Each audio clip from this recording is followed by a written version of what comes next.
नमस्कार दोस्तों, कैसे हैं आप सभी लोग। उम्मीद करता हूँ बहुत बढ़िया होंगे। आज के इस वीडियो में आप सभी लोगों का बहुत बहुत स्वागत है। और आज का ये जो हमारा वीडियो होने वाला है वो एक रिएक्शन वीडियो होने वाला है आचार्य प्रशांत के ऊपर। काफ़ी दिनों से मैंने उनके किसी वीडियो के ऊपर रिएक्शन नहीं दिया है, तो ये छोटा सा वीडियो है उनका। आजकल उनके वीडियोस जो हैं वो कुछ ज़्यादा ही लंबे होते हैं। पहले उनके वीडियोस 10 मिनट के, 9 मिनट के, 15 मिनट के मिल जाते थे, बट आजकल उनका आधे घंटे से कम का वीडियो कोई मिलता ही नहीं है, तो इसलिए रिएक्शन देना भी थोड़ा मुश्किल होता है। बहुत दिनों बाद कोई 20 मिनट का वीडियो, 19 मिनट का ये वीडियो है, ये मिला है। सो मैं बहुत खुश हूँ। और इस वीडियो का जो टाइटल है वो है कल की अवतार आ रहा है। किसी ने क्वेश्चन पूछा है, बच्चों ने ये क्वेश्चन पूछा है। सो इसके ऊपर क्या डिस्कशन होता है देखते हैं इसको। मैंने भी ये video to be very honest अभी तक नहीं देखा है। इसको देखते हैं और इसके इसके ऊपर बीच बीच में हम लोग बातें करेंगे, चर्चा करेंगे। और आगे बढ़ने से पहले अगर आप लोगों ने अभी तक चैनल को सब्सक्राइब नहीं किया है तो चैनल को सब्सक्राइब ज़रूर कीजिए और बेल आइकन ज़रूर प्रेस कीजिए। और एक और चीज़ जो है जो मैं भूल रहा हूँ, क्या है वो है कि वीडियो को शेयर ज़रूर कीजिए। ओके, तो चलिए शुरू करते हैं। नमस्ते आचार्य जी। मेरा नाम मनीषा है और मैं आपके सत्रों से 5 महीनों से जुड़ी हूँ गीता समागम से। मेरा 10 साल का बेटा है, उसका नाम यथार्थ है। वो आज एक कहानी पढ़ रहा था कल की अवतार के बारे में, और उसमें ये लिखा था कि पृथ्वी का अंत जब होगा, इस कलयुग का अंत जब होगा, तब कल की अवतार आएंगे और ये पूरी पृथ्वी जलमग्न हो जाएगी और सब कुछ नष्ट हो जाएगा।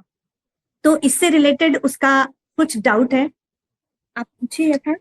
नमस्ते आचार्य जी, मेरा नाम यथार्थ है और मेरा डाउट था कि जैसे कि हमें पता है कि पूरी दुनिया जो है वो नष्ट होने वाली है और पूरा जो साइकिल है कि वापस ह्यूमन बीइंग्स आएंगे और अपना सारा सिविलाइजेशन करेंगे, वो वापस होने वाला है। तो अभी ये करेंगे, जब ये खत्म ही होने वाला है सारा, तो इससे क्या फायदा होएगा? किस चीज से फायदा? कि जैसे हम चिकन नहीं खाते और दूध पीना बंद किया है और एग्स नहीं खाना है, पोल्ट्री फार्म्स को ऐसे बंद करना है, कम पोल्यूशन करना है, ऐसे। तो ये कैसे पता कि ये सब कुछ होने वाला है तुम्हें, कि सब नष्ट होगा ही होगा, पृथ्वी जलमग्न होगी? ये सब कैसे पता है कि ये होना ही है? तो वो बुक में लिखा है।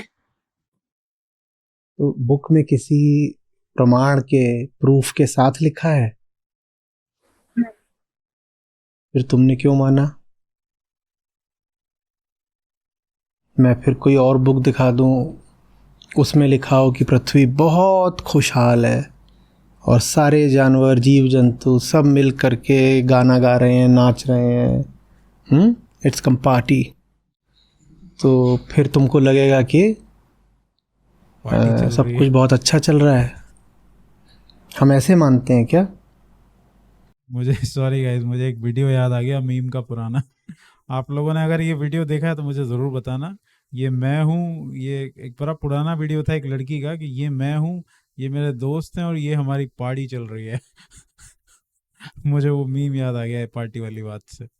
चलो लेट्स गो ऑन। ऐसे मानते हैं? अरे मम्मी बैठी थी क्या पीछे? कहाँ चली गई? मम्मी कहाँ गई? हाँ, यहाँ पे ही है। कैसे पता वहां पर है? क्योंकि मेरी आंख देख पा रही है उनको। तो जब मैंने बोला मम्मी चली गई कहीं, तो तुमने क्या करा? चेक किया। मैंने आपको बताया कि मम्मी। जैसे ही मैंने बोला कि मम्मी कहीं चली गई हैं, तो तुमने पहली चीज़ क्या करी? मुझे तो बाद में बताया, मुझे बताने से पहले भी तुमने क्या करा? मैंने ऐसा सोचा कि ऐसे वीडियो जो है उसमें कुछ ऐसे एरर आ गया। लेकिन ये तुम्हें पक्का था कि वीडियो में तो एरर हो सकता है, लेकिन मम्मी वहीं पर है ना? हाँ, क्यों पक्का था? कैसे पता मम्मी वहीं पर है? मैं उनको टच कर पा रहा हूँ। इसको प्रूफ कहते हैं। ये क्या था? प्रूफ। जब भी आपसे कोई बात कही जाए मटेरियल वर्ल्ड के बारे में, तो उसका मटेरियल ही प्रूफ मांगना चाहिए, है ना? मैं भी कहूँ कि मम्मी आपसे प्यार नहीं करती, तो ये बात आप मम्मी को टच करके पता नहीं लगा सकते कि प्यार करती हैं या प्यार नहीं करती हैं। ये तो नहीं लगा सकते ना पता, क्योंकि जो मैंने अब बात बोली वो मटेरियल नहीं है ना? लेकिन अगर मैंने कहा मम्मी चली गई हैं, तो ये बात मटेरियल है। मटेरियल तो समझते हो ना क्या होता है? मटेरियल माने things that you can sense, touch, pick, see, hear, smell, ये मटेरियल कहलाता है। तो जब भी आपके सामने कोई मटेरियल क्लेम आए, तो उसका मटेरियल प्रूफ भी मांगना चाहिए। मेरा मटेरियल क्लेम क्या था? मम्मी चली गई, तो आपने तुरंत उसका मटेरियल प्रूफ मांगा, और आपने टच किया तो आपको प्रूफ मिला कि नहीं गई है ना? वैसे ही अगर आपसे बोला जा रहा है कि ये जो मटेरियल अर्थ है इसके साथ कुछ होगा, तो आपको एक अच्छे स्टूडेंट की तरह क्या मांगना चाहिए? प्रूफ। प्रूफ। प्रूफ मांगा आपने?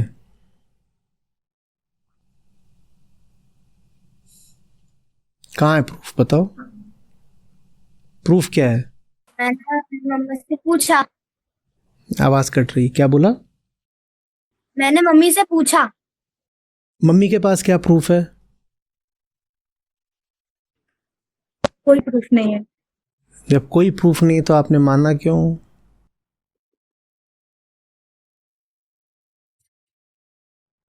किसी भी मटेरियल क्लेम का मटेरियल प्रूफ होगा, हम तो ही मानेंगे।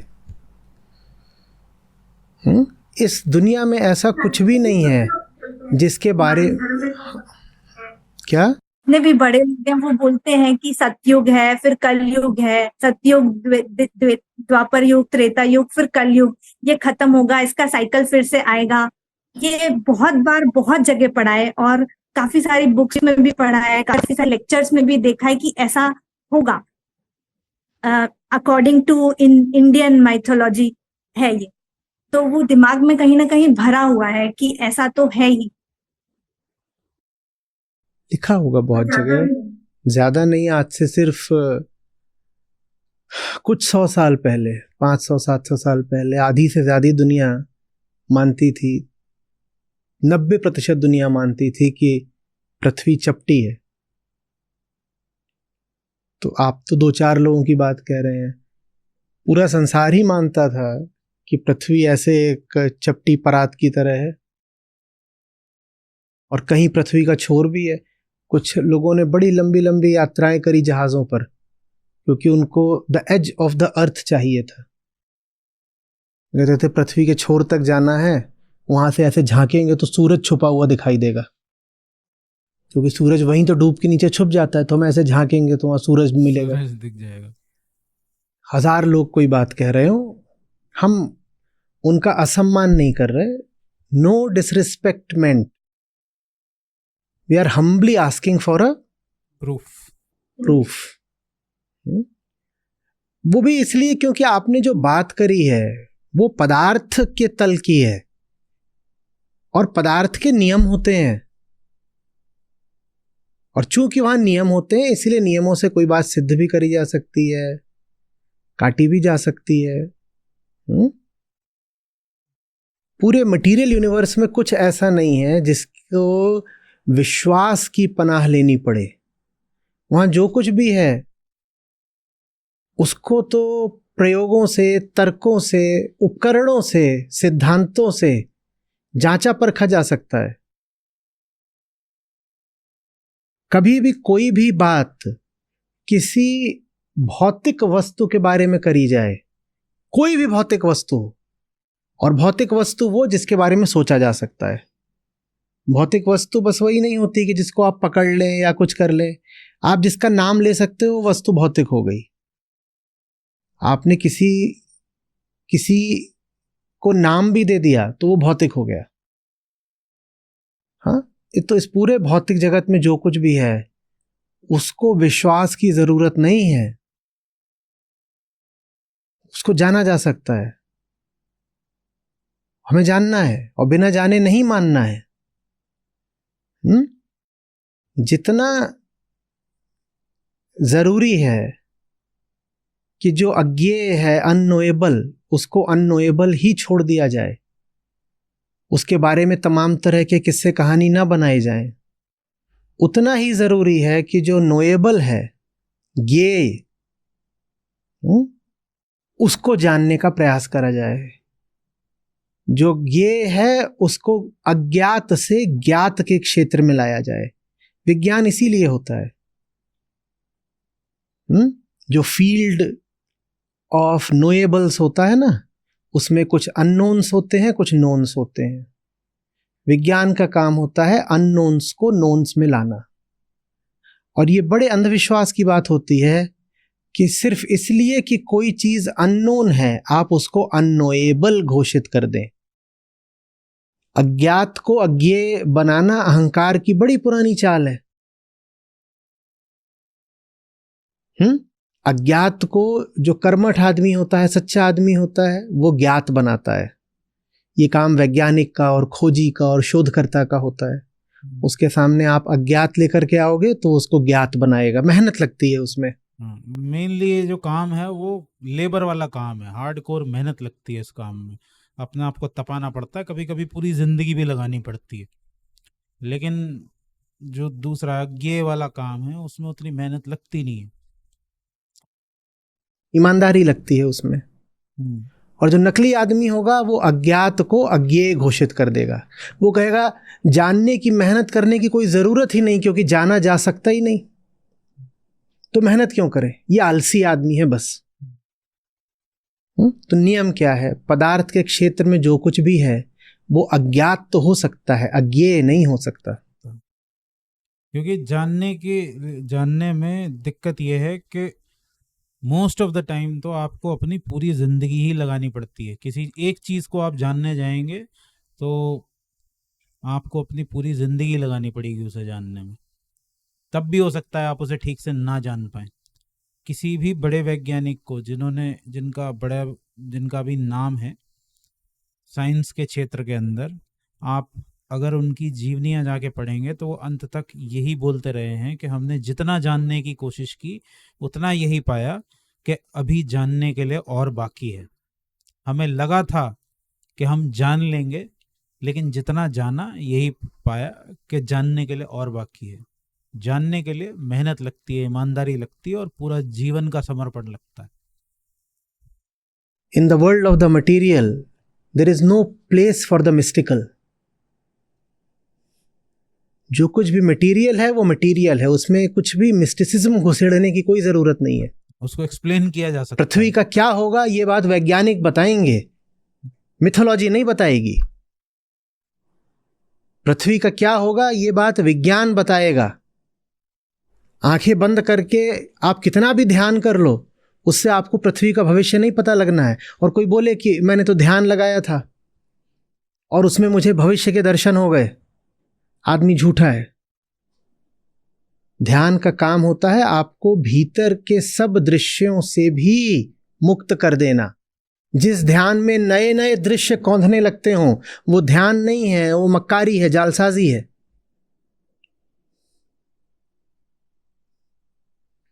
भविष्य में क्या होगा अगर इसका आपको कोई कुछ अनुमान भी दे सकता है तो विज्ञान है। पूरे तरीके से तो विज्ञान भी नहीं निश्चित कर सकता, अनुमान पर अगर अनुमान भी लगाया जा सकता है, जैसे वेदर फोरकास्टिंग है, आप 2 महीने के बाद का पूछेंगे कि मौसम कैसा रहेगा किसी जगह पर किसी दिन, तो बड़ा मुश्किल है कि विज्ञान भी ठीक ठीक बता पाए। पर आप अगर आज पूछेंगे कि कल का मौसम कैसा रहेगा, तो विज्ञान 99% सही आपको सूचना दे देगा कि कल मौसम कैसा रहेगा।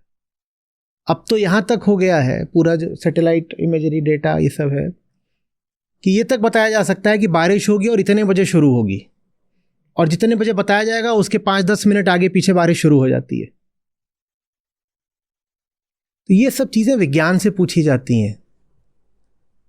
जो मटेरियल वर्ल्ड है वो साइंस का क्षेत्र है, मान्यताओं का नहीं। अध्यात्म का मतलब ये नहीं है कि आप भौतिक जगत को लेकर के मिस्टिकल और मिथोलॉजिकल बातें करनी शुरू कर दें। अध्यात्म का मतलब होता है अपने भीतर जाना, अपने माही टटोल, अपने मन को देखना, ये अध्यात्म होता है। आध्यात्मिक आदमी दुनिया के बारे में बातें करने लगे कि पृथ्वी एक दिन जलमग्न हो जाएगी और महाप्रलय आएगी, तो ये आदमी आध्यात्मिक नहीं है। ऐसो को बोला जाता है स्नेक ऑयल सेल्समैन। इसका अर्थ ढूंढिएगा क्या होता है। एक आदमी नकली है, एक आदमी आध्यात्मिक बन रहा है पर है नकली। ये पता करने का बड़ा अच्छा तरीका ये है कि वो अध्यात्म को भौतिक जगत में घुसेड़ रहा होगा। भाई अध्यात्म का मतलब होता है ये इधर का जगत। हाँ, भौतिक जगत के बारे में कल्पनाएं करना या भविष्यवाणियां करना ये अध्यात्म में आता ही नहीं है। तुम क्या बातें कर रहे हो फिर? और बेटा तुम्हारे लिए प्रमाण वाली बात बहुत ज़रूरी है। तुम छोटे हो, तुम्हारे भीतर हमेशा एक ऐसे प्रश्न चिन्ह होना चाहिए। एक टी शर्ट बनाओ अपने लिए और वहां एक क्वेश्चन मार्क बनाओ बड़ा सा। कुछ भी कोई बोले तो क्या मांगोगे? प्रूफ। प्रूफ प्रूफ मिल गया सर झुका दो, प्रूफ नहीं मिला तो सामने कितनी भी बड़ी अथॉरिटी खड़ी हो, बड़ी बड़ी किताबों में लिखा हो, बड़े बड़े लोग बोल रहे हो, मत मानना। बेसिकली इस वीडियो का सार यही है कि अथॉरिटेरियन चीज़ों को के सामने सर नहीं झुकाना है, अथॉरिटी नहीं माननी है किसी की भी। लड़ना नहीं है, इसका मतलब ये नहीं है कि आप लड़ने लग जाएं, पर आप विनम्रता से सवाल पूछें। सवाल एक बहुत अच्छा टूल है जानने का, मटेरियल वर्ल्ड को जानने का। आप सवाल पूछें, अच्छे सवाल पूछें, इंटेलिजेंट सवाल पूछें, ताकि आपको आंसर्स मिल सके। जानने का बहुत अच्छा तरीका है सवाल पूछना। कृष्णमूर्ति भी इस चीज को बार बार बोलते थे कि मैं कुछ बोल रहा हूं तो इसलिए मत बोलिए कि स्पीकर बोल रहा है। मेरी अथॉरिटी को, स्पीकर की अथॉरिटी को आप मत मानिए। आप चेक कीजिए, खुद से चेक करो कि मैं जो कह रहा हूं वो ठीक है या नहीं है, वो चीज़ हो रही है या नहीं हो रही है। अगर आपको लगता है कि नहीं हो रही है तो मत मानो मेरी बात, कोई दिक्कत नहीं है, बट इस चीज़ को चेक करो। हालांकि कृष्णमूर्ति को यहाँ लाना थोड़ा सा इरेलेवेंट है, ठीक नहीं है, क्योंकि यहाँ आध्यात्म की बात हो ही नहीं रही है, यहाँ पर बात हो रही है मटेरियल साइंस की। बट मटेरियल साइंस के नियम हैं और वो नियम, विज्ञान उन नियमों को फॉलो करता है, एक्सप्लेन कर सकता है एक लॉजिकल बाउंड्री के अंदर, लॉजिकल फ्रेमवर्क के अंदर।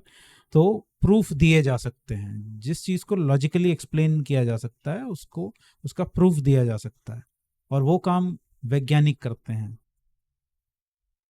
वही विज्ञान का काम है। मटेरियल वर्ल्ड में सारा काम प्रूफ से चलता है, अथॉरिटी से नहीं चलता कि हम बड़े आदमी हैं, हमने बोल दिया तो मानना पड़ेगा। ऐसे थोड़ी होता है। ये है चाय और इसका तापमान 800 डिग्री है और मैं हूं आचार्य शमशेरा, तुम्हें मेरी बात माननी पड़ेगी। तुम मेरी बात मानोगे या इसमें थर्मोमीटर डालूं तो उसकी बात मानोगे? बोलो बोलो। थर्मामीटर की। हाँ, होंगे आचार्य, उसका चाय के तापमान से क्या लेना देना? चाय का तापमान आचार्य नहीं बताएगा, थर्मोमीटर बताएगा। समझ रहे हो? इक्विपमेंट्स हैं जिसके थ्रू आप पता लगा सकते हो सत्य का। धन्यवाद। धन्यवाद।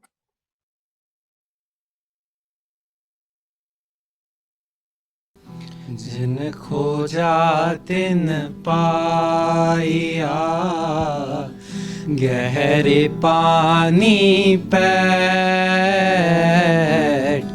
जिन खोजा तिन पाइया, गहरे पानी पैठ।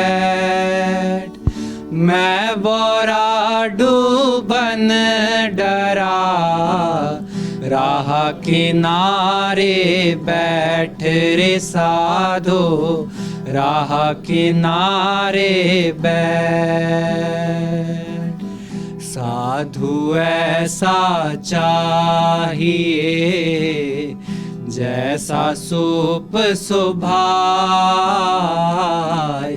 साधु ऐसा चाहिए जैसा सूप सुभाए।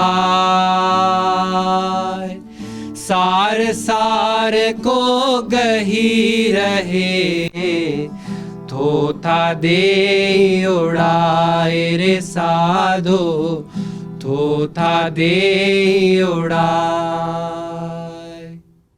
ये जो दोहा पढ़ रहे थे, ये गा रहे थे दोहा, इसमें सूप का मतलब है झाड़ू। इसका सूप का मतलब है झाड़ू। तो थोथा दे उड़ाए ना, शायद छाछ होता है, छाछ, झाड़ू नहीं, छाछ होता है आई थिंक। पता करना, मैं भी थोड़ा कंफ्यूज हूँ, झाड़ू होता है या छाछ होता है। सूप मेरे ख्याल से शायद फटकने वाले छाछ को सूप बोलते हैं। हाँ, झाड़ू नहीं, सूप वो होता है। पर थोड़ा कंफ्यूजन हो सकता है, पर आप लोग पता करके मुझे ज़रूर बताना। हाँ जी। चलिए, ये तो फीडबैक वीडियो है। सो फाइनली हम वीडियो के एंड में पहुंच चुके हैं। इसमें मैं ज़्यादा कुछ नहीं कहूँगा, इसमें ज़्यादा डिस्कस करने को है भी नहीं। इसमें बात की गई है अथॉरिटेरियनिज्म